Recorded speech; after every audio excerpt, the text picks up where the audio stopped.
L'échiquier international, soyez les bienvenus, c'est un génocide, tel est le mot fort décrit la situation de Raza, une description signée le président de la République Abdelmadjid Tebboune, qui est par la même occasion chef suprême des forces armées et également ministre de la Défense, où à travers un communiqué de presse qui exprime que l'Algérie est inquiète par rapport à la situation sur place. Et donc c'est un génocide et c'est également une opération de déplacement forcé des Razaouis qui met des obstacles à l'édification de l'État palestinien. L'édification de l'État palestinien serait la seule solution pour dépasser cette crise. Bien entendu, un État palestinien qui aurait pour capitale Al-Quds al-Sharif sur les frontières de juin 67. L'Algérie appelle la communauté internationale, le Conseil de sécurité des Nations Unies, à assurer la protection des civils palestiniens sans défense. Donc Raza, vous en doutez bien, vous les voyez sur les images tous les jours à travers les informations ici et là, Raza devient complètement lunaire par rapport aux bombardements qui sont réguliers et qui ne s'arrêtent pas, des bombes qui tombent du ciel incessamment et qui rasent complètement la ville de Raza. En tout et pour tout, ce sont plus de 6000 bombes déversées par l'armée de l'air sioniste sur des zones surpeuplées. 6000 bombes en 6 jours qui correspond au total américain en Afghanistan, l'espace d'un an. Le bilan s'alourdit forcément. On approche les 3000 morts et presque 12 000 blessés, dont de nombreux enfants. Le déferlement de violence apporte chaque jour son lot de drames aigus, des scènes apocalyptiques au camp de réfugiés à Jabaïla pour tenter de trouver une échappatoire, mission impossible dans cette prison à ciel ouvert, ou encore les 7 membres d'une même famille à Khan Younes, tous exécutés. L'enterrement a eu lieu ce matin, un enterrement rapide à cause des risques des bombes venues du ciel. Les humanitaires et le personnel soignant ne sont pas en reste, avec des médecins palestiniens pris pour cible. On dénote par exemple 13 journalistes depuis le début du choc, 13 journalistes tués. La crise humanitaire fait craindre le pire. Avec le manque d'eau et la demande croissante, les Razaouis contraints de s'abreuver avec de l'eau salée. L'OMS a enfin décidé de prendre ses responsabilités avec des camions humanitaires attendant toujours l'autorisation de pénétrer Raza. L'Organisation internationale de la santé évoque que la catastrophe humanitaire est proche, une catastrophe pour les Razaouis au temps présent, mais tel un effet papillon.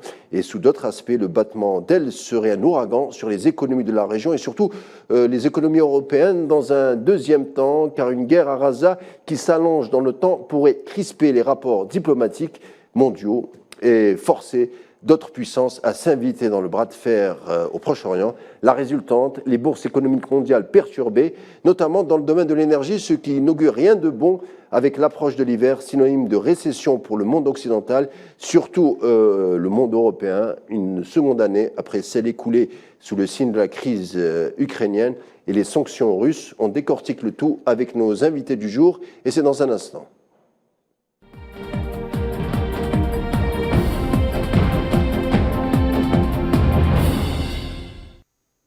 Raza, au bord de l'apocalypse, certaines puissances envoient des messages diplomatiques pour évoquer les risques d'une conflagration mondiale. Pour en parler justement, j'ai le plaisir de recevoir Mahfoud Kaoubi, économiste. Mahfoud Kaoubi, bienvenue. Bonsoir, et merci pour l'invitation. C'est un plaisir. Rejoint, mais dans quelques minutes, par Badis Renissa, analyste politique, qui sera avec nous d'ici une vingtaine de minutes. Et nous avons également, peut-être de Raza, professeur de français à l'université, son nom Ziad Meddour. Merci d'être avec nous, bonsoir. Bonsoir. Merci d'être avec nous donc au vu des conditions difficiles que traverse Raza. Je commencerai par vous sans attendre. Comment se passe la situation au quotidien ? Décrivez-nous un peu le quotidien que vous vivez au sein de Raza qui est assiégé par les bombes. Écoutez, d'abord, merci à votre chaîne pour cette invitation. La situation est terrible. C'est difficile de décrire l'horreur absolue. Depuis 10 jours, aujourd'hui, nous sommes le lundi 16 octobre, c'est le 10e jour de cette nouvelle agression, cette nouvelle escalade, cette nouvelle offensive militaire israélienne qui vise la population civile. Presque 3000 morts, en majorité des civils, 15 000 blessés, destruction massive. Moi, palestinien de Gaza, j'ai fait que 4 offensives, celles de 2009, 2012, 2014, 2021. C'est la première fois que je vois l'horreur absolue. presque 6500 raids israéliens en 10 jours, destruction massive, 750 000 déplacés, population donc affamée, il n'y a rien, ni électricité, ni eau, ni carburant, ni fioul, ni médicaments. Donc, situation jamais vue dans l'histoire récente de la Palestine et de la bande de Gaza, une population donc, qui vit l'horreur absolue avec la poursuite des frappes aériennes, avec les déplacés qui se trouvent sans abri dans des hôpitaux, débordés dans des centres d'accueil, dans des écoles, sans aucune aide internationale. Les organisations internationales sont débordées, elles ne peuvent pas, même pas acheminer l'aide internationale sur le passage. Donc, c'est la poursuite des frappes, population horrifiée avec l'ampleur des bombardements. 750 000 Palestiniens, ils ont été obligés de se déplacer dans le sud et le centre de la bande de Gaza. Heureusement, il y a 900 000 personnes comme moi qui ont décidé de rester au nord et dans la ville de Gaza pour résister, même en risquant notre vie. Donc, c'est difficile de décrire cette situation, mais à travers votre chaîne, on lance un message au monde entier, surtout à la communauté internationale, pour bouger, pour sauver la vie des enfants de Gaza, les enfants de Gaza qui ne trouvent pas un verre d'eau, et les mamans de Gaza qui ne trouvent pas les médicaments. Donc, situation humanitaire catastrophique sur tous les niveaux. Une population qui essaie de tenir bon, mais jusqu'à quand?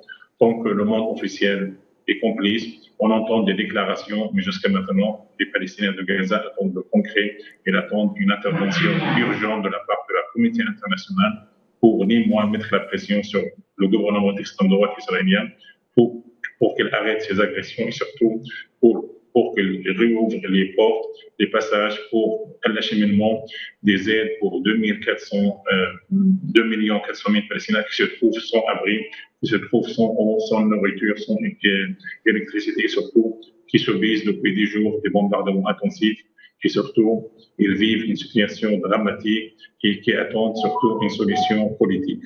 Alors, Ziad Meddour, la pression augmente sur Gaza puisqu'on évoque depuis 3-4 jours une invasion imminente des chars sionistes, les Markava. Comment s'y prépare-t-on? Écoutez, pour le moment, il y avait des menaces. Il y avait 3 menaces israéliennes. Heureusement qu'il y a une prise de conscience de la part de la population. D'abord, il y a les menaces par les tracts d'avions militaires israéliens.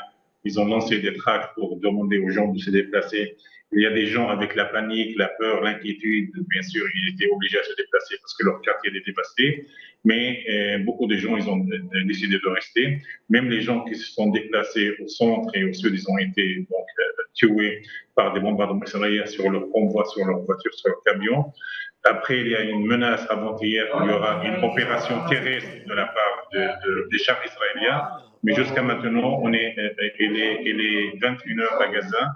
Jusqu'à maintenant, il n'y a pas eu des chars israéliens. Il y a seulement les avions militaires israéliens qui lancent des bombes toutes les 2-3 minutes partout dans la bande de Gaza. Il y a les bateaux de la marine israélienne qui bombardent donc les localités et les maisons et les immeubles d'à côté. Mais pour le moment, l'opération terrestre n'a pas commencé. Je pense que l'armée de l'occupation israélienne, il n'arrive pas à entrer déjà avec 10 jours, avec la quantité de temps, avec la quantité de raids, il n'a pas jusqu'à maintenant arrivé à faire céder cette population civile qui est toujours attachée à sa terre, toujours attachée à leur maison, même attachée aux ruines de leur maison. Et je pense que jusqu'à maintenant, l'opération terrestre n'a pas encore commencé, malgré donc les menaces israéliennes et la propagande de l'armée israélienne qui vont entrer facilement à Gaza. Mais pour le moment, il y a la résistance et surtout il y a la mobilisation, il y a l'engagement de cette population qui a décidé de rester, de tenir bon.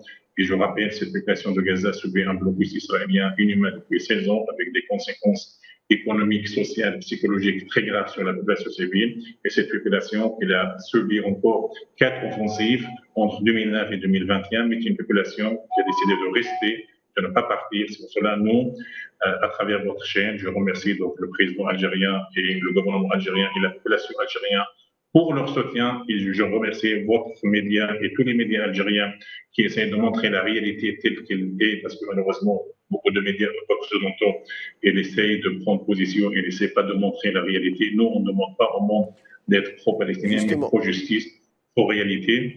Nous, on ne veut pas participer à reproduire une nouvelle Nakba, une nouvelle catastrophe, une nouvelle déportation. C'est pour cela qu'on a décidé de rester. Le risque de cette escalade, de cette nouvelle agression, nouvelle offensive, c'est déplacer les Palestiniens vers le centre, après vers le sud, après vers Rafah, après vers l'Égypte. C'est pour cela, si aujourd'hui, moi, je quitte ma maison, demain, je vais quitter ma ville, Gaza, après, je vais quitter ma patrie, la Palestine, et comme ça, je serai coupable parce que j'aurais dû participer à une nouvelle déportation, une nouvelle Nakba. C'est pour cela, heureusement qu'il y a 900 000 personnes qui habitent au nord, qui risquent leur vie, parce que les bombardements n'est pas en personne, mais la mobilisation est très forte.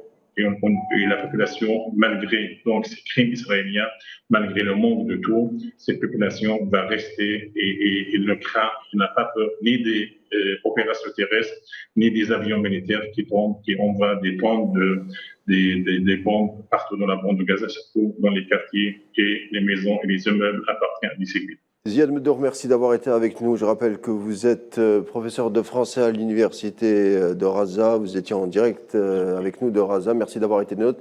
Faites bien attention à vous en espérant que la crise trouvera une issue très vite. Et je vous dis à bientôt et surtout bon courage. Alors, nous évoquons la situation des Razaouis sur le terrain avec ce prochain sujet. Il est signé Iman Marad. Les forces sionistes poursuivent ce lundi leur bombardement sur Raza, en dépit des efforts diplomatiques visant à instaurer un cessez-le-feu dans le sud du territoire palestinien pour permettre l'acheminement des aides humanitaires dans l'enclave palestinienne. La situation est effarante, particulièrement pour les habitants d'Az-Zahra, une région extrêmement paralysée par le blocus imposé par l'occupation sioniste. La survie dans des conditions aussi difficiles reste quasi impossible. Entre pénurie de produits de première nécessité, tels que l'eau et la nourriture, les approvisionnements ou encore l'électricité, la situation est insoutenable.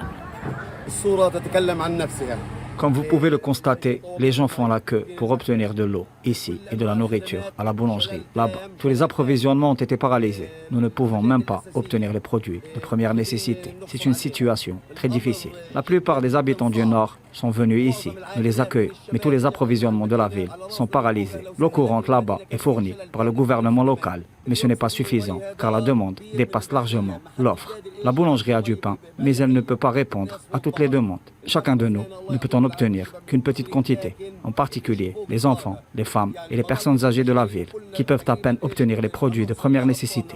Ils vivent dans des conditions difficiles.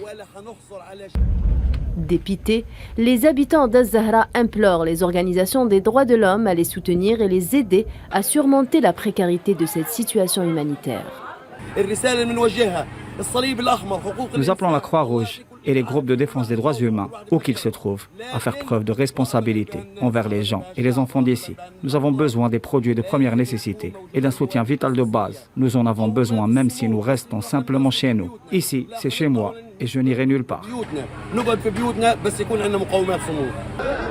Au total, 2726 Palestiniens ont été tués depuis le début de l'escalade sioniste en cours et plus de 10 800 ont été blessés selon les autorités sanitaires palestiniennes. Et nous évoquerons la deuxième thématique du jour avec Mahfoud Kaoubi. Je vous le disais en début d'émission, une guerre est livrée à Raza, une guerre dont tout le monde sait qu'elle sera longue et les conséquences régionales et la stabilité de l'ère du Proche-Orient pourraient être sérieusement remises en cause. Alors Mahfoud Kaoubi, revenons au 7 octobre dernier lors de l'assaut spectaculaire des unités palestiniennes vers les territoires occupés. Et dès le lendemain de la riposte, d'ailleurs riposte de part et d'autre qui n'ont pas tardé, on a tout de suite les officiels politiques occidentaux, Biden, Sunak, Macron, Meloni, ont tout de suite pointé du doigt l'Iran. Pourquoi l'Iran et surtout, quel est le problème qu'a le monde occidental avec l'Iran ? En premier, laissez-moi juste marquer ma sympathie, ma solidarité avec le peuple martyr, qui est le peuple palestinien, soumis à une situation de génocide devant l'observation de la communauté internationale et des institutions internationales qui nous ont habitués avant, devant des situations beaucoup moins compliquées sur le plan humanitaire, à se manifester rapidement et à appeler les différents les différents intervenants à mettre rapidement des instruments pour mettre fin à des situations beaucoup moins compliquées que celle-là. La situation dans la région est compliquée depuis déjà plusieurs décennies et est à l'origine de conflits qui a des portées aussi bien sur le plan géostratégique que sur le plan économique. Pointer l'Iran, ce n'est pas nouveau. Donc les pays que vous venez de citer ont à chaque fois mis en évidence la relation entre l'Iran et le Hamas, rendant l'Iran coupable de financement, de soutien du Hamas, comme si l'Iran était dans une situation d'un pays condamnable et condamné systématiquement devant des situations pareilles. Donc, les sanctions économiques qui ont été imposées à l'Iran sous prétexte d'ambition dans le domaine de la recherche nucléaire, dans le domaine de soutien d'organisations qui sont qualifiées d'organisations terroristes, un concept purement politique, loin de toute analyse et toute portée juridique qui met la différence entre ce droit de défendre son territoire, de défendre le droit de l'indépendance, de reconquérir ses terrains. Et donc, cette disproportion qui a marqué un monde qui encore une fois, a été incapable de résoudre un conflit qui pourtant aurait pu avoir une sortie beaucoup moins compliquée qu'on est en train de vivre s'il n'y avait pas de parti pris de la part du monde occidental, de la part de pays qui jusque-là ne le sachent pas, soutiennent Israël et à chaque fois rendent la responsabilité sur d'autres pays tels que l'Iran, quand vous venez de le... Alors, Fouad Kaoubi, l'entité sioniste a toujours ciblé l'Iran. Est-ce que vous pensez ou vous redoutez qu'avec les événements qui traversent Gaza, qu'on soit peut-être, à force de faire monter la tension, qu'on soit proche d'une guerre à l'endroit de Téhéran? Oui, donc ce n'est pas nouveau, encore une fois. Hier, c'était l'Irak, il faut le rappeler. Donc, diaboliser des pays qui, tout simplement, soutiennent des organisations qui militent pour reconquérir leurs droits fondamentaux. Donc, créer un climat de tension. La tension n'est pas nouvelle. Elle a une portée un peu particulière par rapport à la situation actuelle. Mais l'Iran a été toujours pointé systématiquement du doigt, plus particulièrement de la part de l'entité sioniste, suivi donc systématiquement par les États-Unis et les pays européens d'une manière générale, que ce soit la Grande-Bretagne, que ce soit la France ou les autres pays. Depuis plusieurs décennies déjà, le parti pris est affiché d'une manière très flagrante. Donc ce n'est pas uniquement l'Iran, mais c'est aussi la Syrie hier.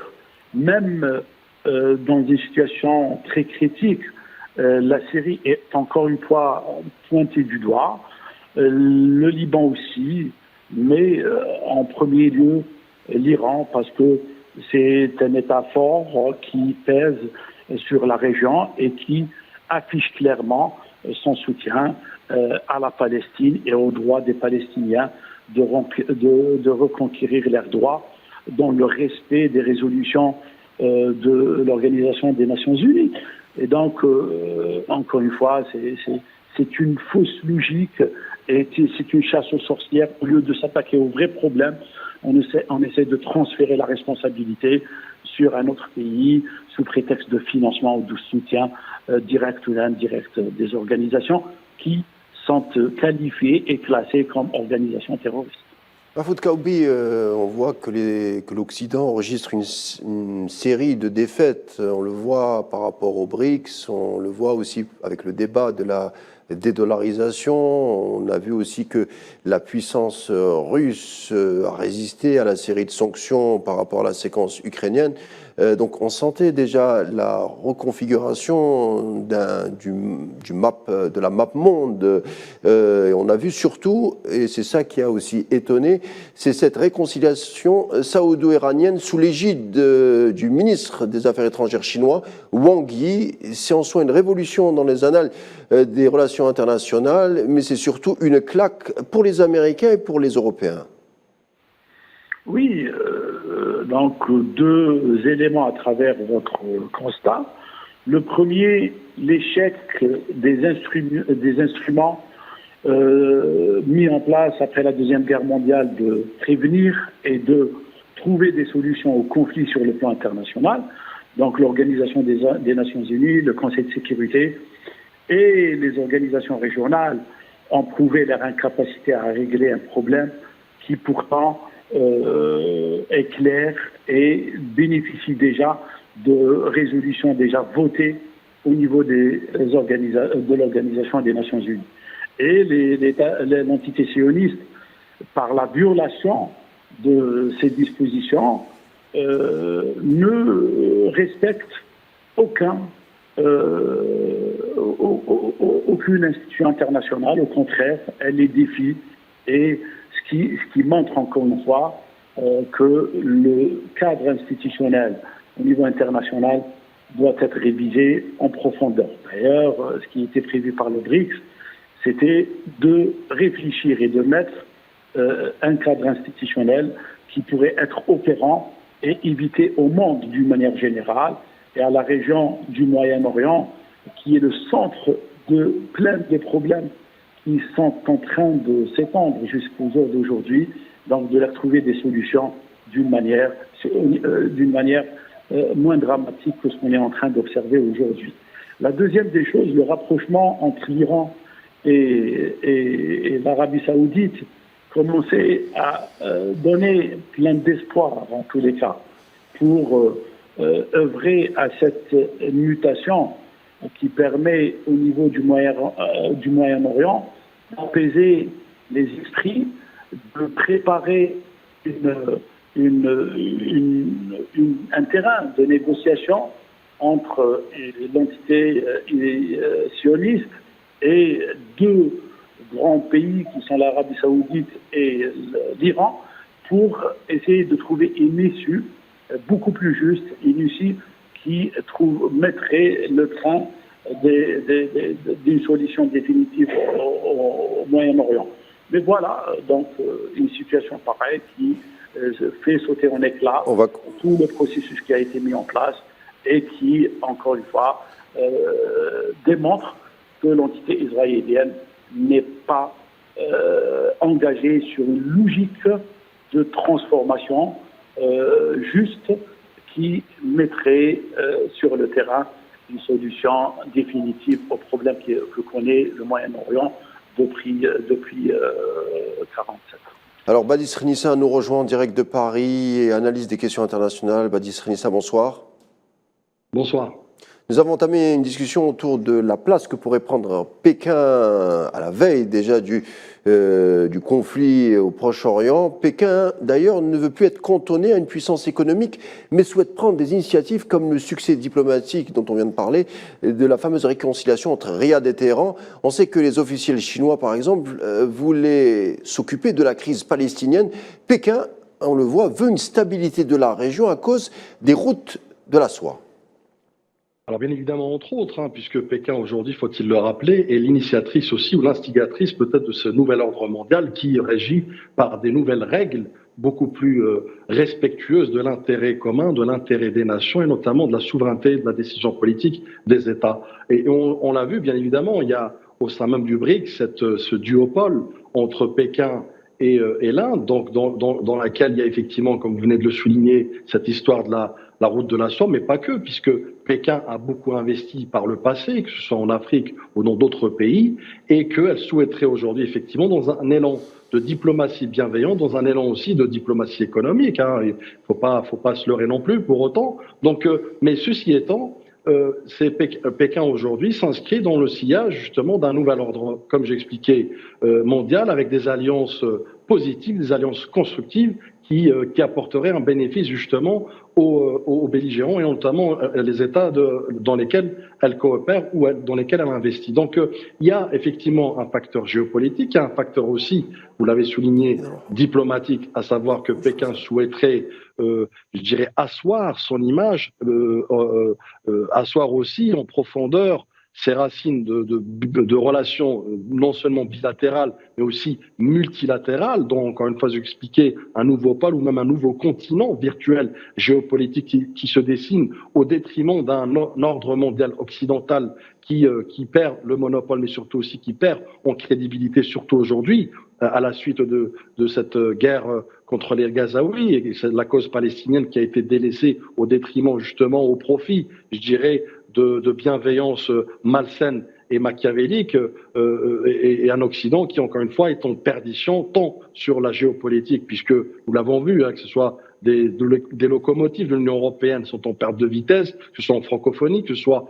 en intérêt économique dans certains pays africains, mais pas que. Aujourd'hui, des États comme Pékin, au même titre d'ailleurs, si vous me permettez, que la Russie, essayent et appellent de leur vœu. D'ailleurs, je souligne le courage de Pékin dans sa déclaration au niveau de l'organisation de l'ONU, qui a pris ce courage à vouloir rapidement instaurer un cessez-le-feu pour qu'on puisse apporter de l'aide et le soutien au peuple gazaoui et à la cause palestinienne. Donc, voilà. En même temps, où on assiste à un Occident qui se noie dans un mutisme aberrant, abject, et qui surtout manque de rationalité, manque de discernement et manque d'objectivité. On en reparle, Badis Renissa, dans un instant après cette courte page publicité.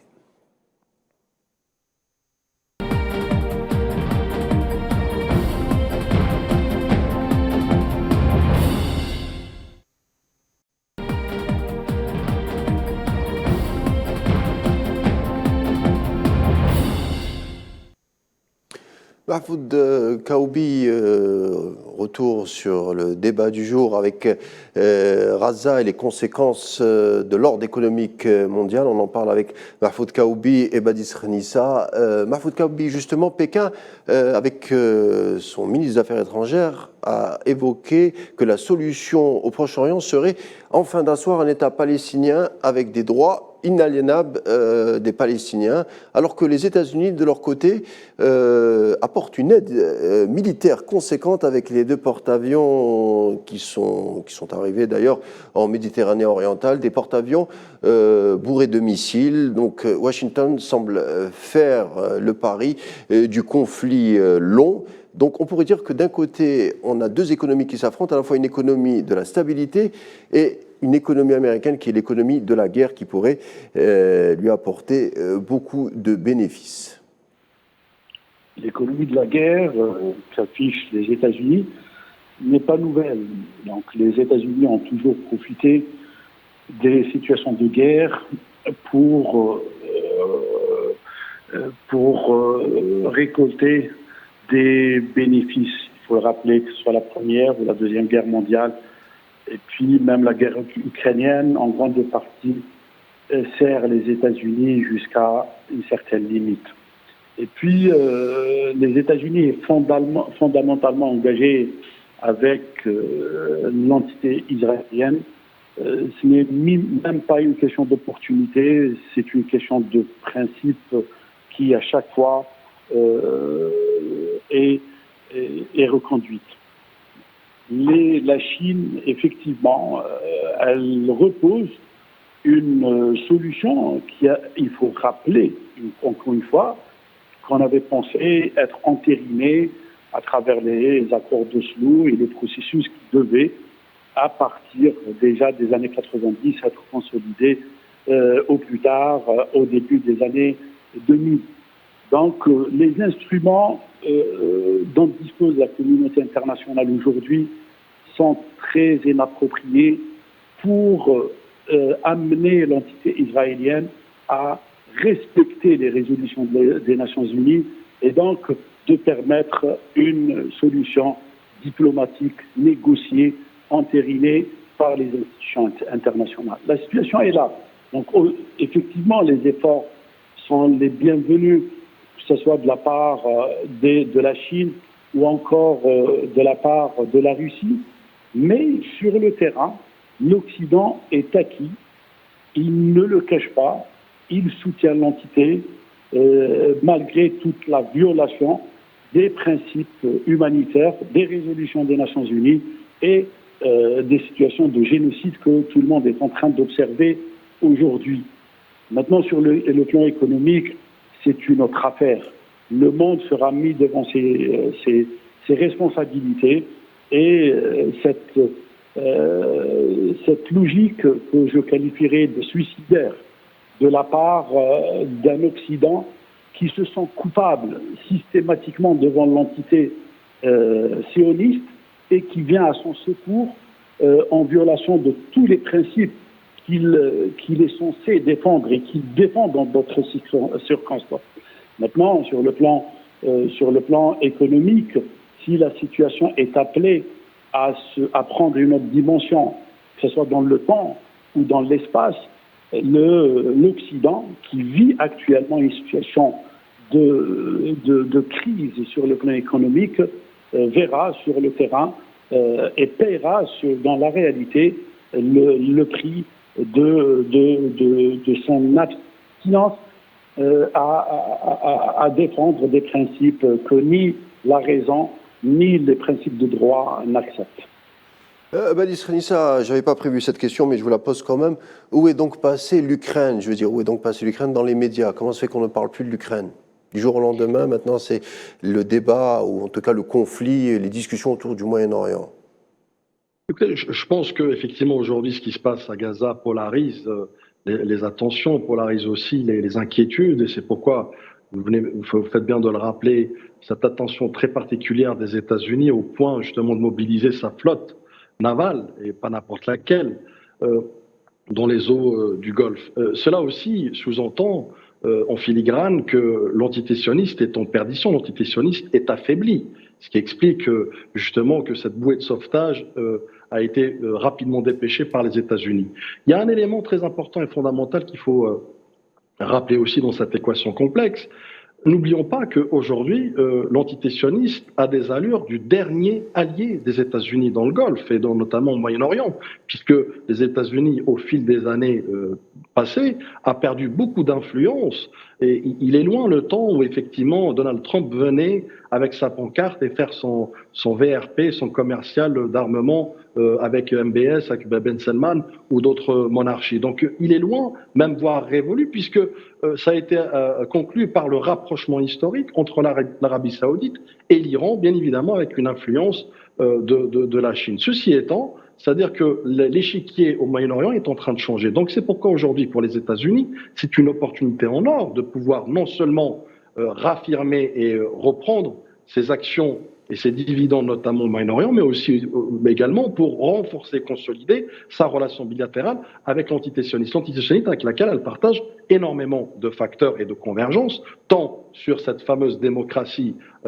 ou démocrature, j'ai envie de vous dire, au détriment d'un peuple qui souffre. Et là, vous me permettez d'ouvrir une petite parenthèse. Je sais, j'ai pas eu l'occasion, effectivement, en introduction, de parler du peuple gazaoui et de ses souffrances aujourd'hui. Vous savez, j'avais pour habitude de dire, malheureusement, je dis bien malheureusement, que le peuple gazaoui, plus de 2 millions d'habitants, vivait dans une prison à ciel ouvert. Il s'avère qu'aujourd'hui, et encore une fois, malheureusement, et au vu au sud de tout le monde, le peuple gazaoui, plus de 2 millions de personnes, vivent dans des camps de concentration, dans des camps d'extermination, dans des camps génocidaires, encore une fois soutenus par non seulement un mutisme, mais un Occident qui brille par son silence, justement, et son mutisme morbide, puisqu'on parle de victimes dans cette affaire. Et quelles victimes? Des femmes et des enfants et des personnes âgées. Pour revenir à votre question, effectivement... Oui, pardon. Allez-y, je vous en prie, continuez. Je vous écoute. Donc pour revenir effectivement à l'Ukraine, oui, l'Ukraine attire toujours les attentions, puisqu'ils ont déjà, j'ai envie de vous dire, verrouillé les soutiens à travers le déblocage de sommes colossales pour l'intérêt justement de l'Ukraine. Mais je pense que c'est bien de faire cette analogie aujourd'hui pour démontrer ou dénoter cette empathie à géométrie variable, cette hypocrisie de l'Occident justement, non pas vis-à-vis d'une cause juste qui est la cause palestinienne, mais vis-à-vis de la valeur de la vie humaine. Donc une vie humaine n'est pas à égalité, n'a pas la même valeur d'un continent à l'autre ou d'une confession à l'autre.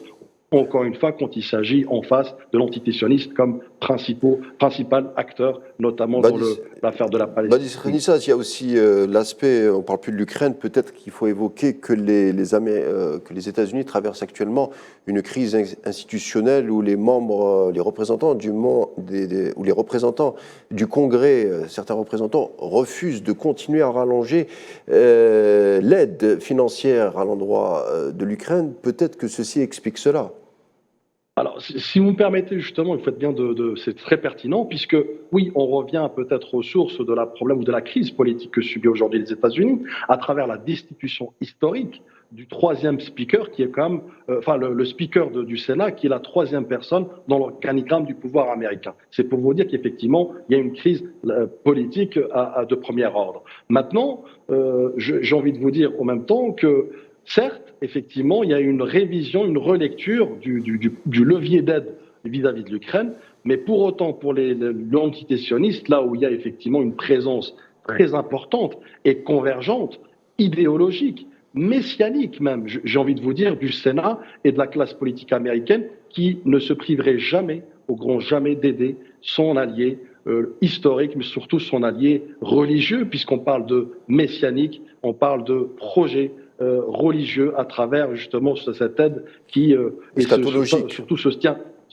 exactement ce soutien indéfectible, inaliénable, qui a été rapidement exprimé par le président, rapidement soutenu par des actions sur le terrain par Anthony Blinken, qui, excusez-moi l'expression, n'a rien compris à la problématique, puisqu'il pense, en revenant d'une absence latente et prolongée, notamment au Moyen-Orient, il suffirait de rencontrer les leaders, de rencontrer des monarchies pour asseoir une vision. Aujourd'hui, la donne a changé, surtout que cette opération inédite technico-tactique de la part de la résistance palestinienne a brouillé les pistes, mais surtout aussi je dirais,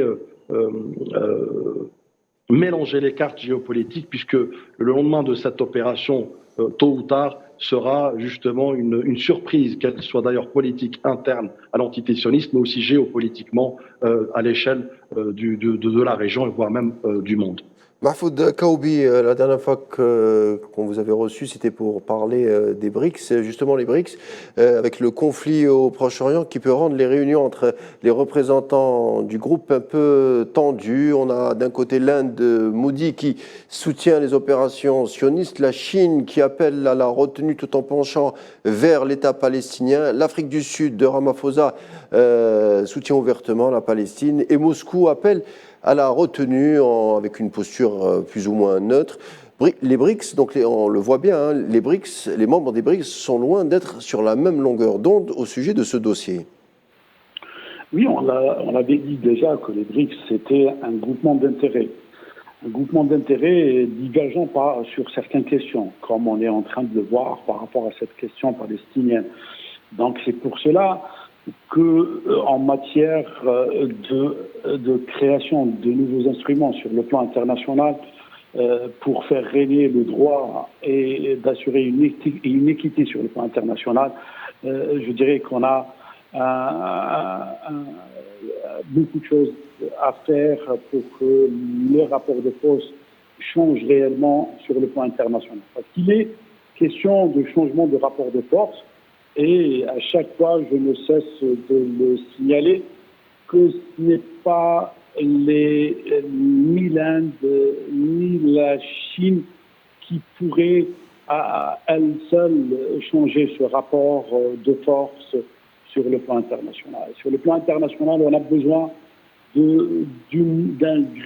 d'un très grand séisme. Malheureusement, je le dis avec beaucoup d'amertume, pour que les choses changent sur le plan des convictions, des conceptions et des instruments mis en place.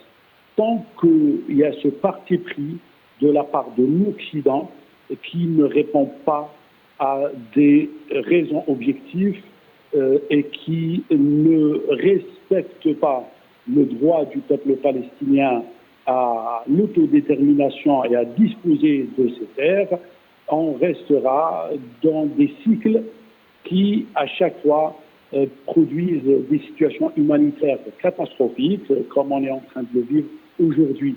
Maintenant, si la situation prend une autre dimension qui serait à l'origine d'une création de prise de conscience pour tout le monde, y compris la Chine, y compris l'Inde. L'Inde est en train de tirer profit d'une situation d'instabilité sur le plan international pour réaliser de la croissance à 2 chiffres. Donc, c'est l'intérêt qui prime dans des situations pareilles et c'est des négociations avec les puissances qui sont en train de gérer le monde aujourd'hui. Idem pour la Chine, qui jusqu'à une certaine limite favoriserait ses intérêts économiques, commerciaux, sur le dos éventuellement de certaines causes justes.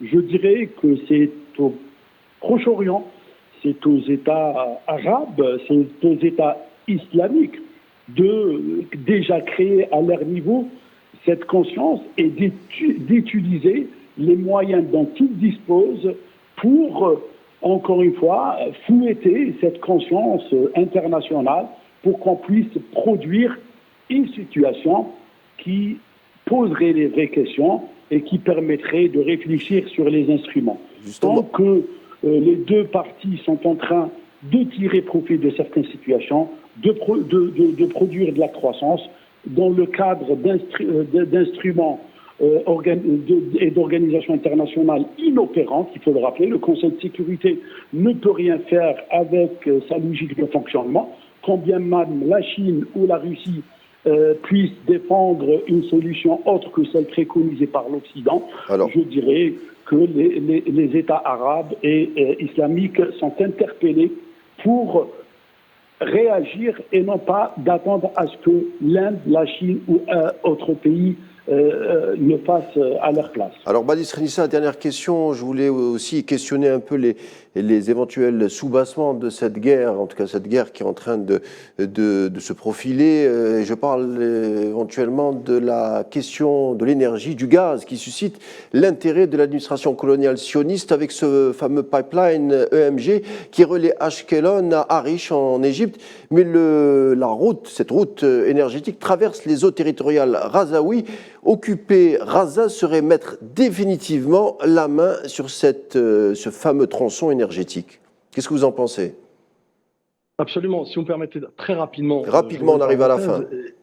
Effectivement, aujourd'hui, nous sommes en train d'assister à un terrorisme d'État, celui de l'entité sioniste, qui tire sa force et sa légitimité, entre parenthèses, par 2 facteurs très importants de mon point de vue, à savoir la division de la communauté internationale, et notamment en premier lieu les États arabes, puisque vous avez vu que le communiqué final de la Ligue arabe est timoré et déphasé, voire même injuste et irrespectueux. Et deuxième facteur, bien évidemment, les accords d'Abraham. Les accords d'Abraham qui ont volé en éclats, puisque l'Arabie saoudite, et c'est tout en son honneur, a gelé toutes les discussions pour pouvoir justement avancer sur ce dossier. Donc, quand vous coupez l'herbe sous le pied justement à cet terrorisme d'État, je pense que l'entité sioniste va changer de prisme et de spectre. Maintenant, pour l'énergie, bien évidemment, voilà. Absolument. Je reviens sur l'énergie. Si vous voulez, d'abord la question fondamentale à se poser en premier lieu, si généralisation ou pas du conflit dans les heures ou les jours à venir, puisque cela change la donne considérablement. À savoir, d'abord on a remarqué qu'il y avait un bond de quasi $5 sur le baril. Bon, il y a eu un léger recul, donc il y a un up and down, si vous voulez, sur les marchés pétroliers. Ceci étant, faut-il rappeler, s'il y a généralisation du conflit dans la région, il faut rappeler que plus de 40% du pétrole ou du pétrole mondial ou de l'offre mondiale est concentré au niveau du Moyen-Orient. D'une part. D'autre part, l'Arabie saoudite à elle seule abrite plus de 12% de la production journalière. L'Iran, 4%. Donc à elle seule, vous êtes à 16 à 20%. C'est pour vous dire qu'effectivement, on risquerait d'avoir un choc pétrolier bien évidemment combiné à un recul des marchés financiers, aussi peut-être le repli vers des valeurs refuges, à savoir l'or et les dettes de l'État, des grands États. Donc tout ça pour vous dire qu'effectivement, il est peut-être un peu trop tôt pour pouvoir en déduire des conclusions pertinentes, mais il y aura effectivement un impact majeur, d'abord sur l'économie de l'entité sioniste, mais également dans la région, voire le monde. Et ça sera le mot de la fin. Merci Badis Renissa, merci Mahfoud Kaoubi d'avoir été avec moi pour l'émission du jour. Je vous laisse avec la suite des programmes sur Al 24 News en vous disant à demain.